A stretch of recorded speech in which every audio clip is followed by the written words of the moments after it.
Les causes possibles d'altération de la mélatonine et donc d'altération de votre sommeil.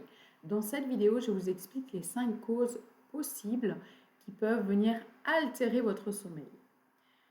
Alors, la première cause, ça va être le vieillissement. Effectivement, quand on vieillit, on va avoir une certaine calcification au niveau de la glande pinéale. Cette glande pinéale qui a pour rôle de synthétiser de la mélatonine. Et puis, il va y avoir souvent des problèmes de cataracte quand on vieillit au niveau de la rétine, puisque la rétine, quand elle est fonctionnelle, ça permet la synthèse de mélatonine à partir du moment où on s'expose à la lumière du jour, bien évidemment. Mais on a remarqué que les personnes qui se faisaient opérer de la cataracte avaient une augmentation de 20% de mélatonine. Donc, les personnes âgées, si vous avez des problèmes de cataracte, pour optimiser votre sommeil, n'hésitez pas à vous faire opérer de la cataracte. Alors effectivement, chez les personnes âgées, on a aussi ces problématiques d'avance de phase, de pic de mélatonine, et puis une diminution de ces amplitudes de biorhythme, de veille et sommeil qui impactent également la synthèse de mélatonine. Donc première cause, le vieillissement. Deuxième cause, la sérotonine, cette fameuse hormone du lâcher-prise, du bien-être, qui est en fait le précurseur de la mélatonine. Autrement dit, si nous n'avons pas assez de sérotonine, on ne pourra pas synthétiser suffisamment de mélatonine.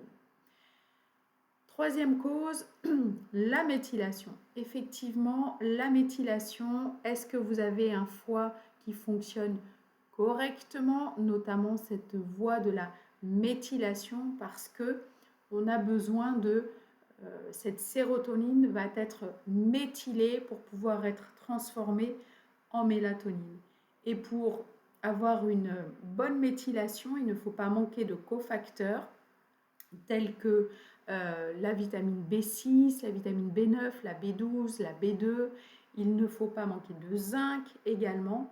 Et puis, il ne faut pas avoir ce qu'on appelle de polymorphisme génétique sur l'enzyme, la MHTFR, la méthyltétrahydrofolate réductase, cette petite enzyme qui va venir permettre la méthylation et cette transformation de sérotonine en mélatonine.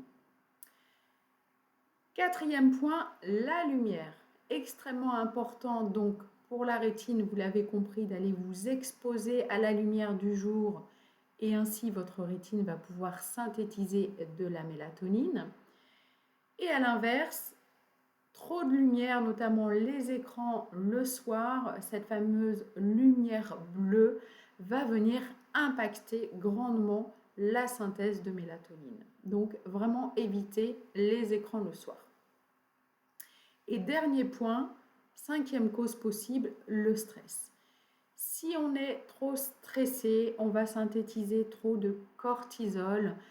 Ce cortisol qui va être notre carburant du matin, qui doit être synthétisé le matin, mais qui doit venir s'effondrer le soir pour laisser place à la mélatonine. Et quand on est en stress chronique, eh bien, ce cortisol, parfois, eh bien, il est trop important le soir et donc la mélatonine ne peut pas être synthétisée, ce qui va donc impacter grandement le cycle veille-sommeil et donc le sommeil par définition. Donc voilà, je résume les 5 causes possibles: le vieillissement, le manque de sérotonine, un manque ou au moins une mauvaise méthylation. On a besoin d'une bonne méthylation pour la bonne synthèse de nos neurotransmetteurs. La lumière, il en faut la lumière du jour et pas les écrans le soir. Et puis le stress, ne pas être stressé pour avoir une bonne synthèse de mélatonine. Je vous dis à très vite pour une prochaine vidéo. Je vous donnerai quelques solutions pour pouvoir optimiser la synthèse de mélatonine. Je vous dis à très vite.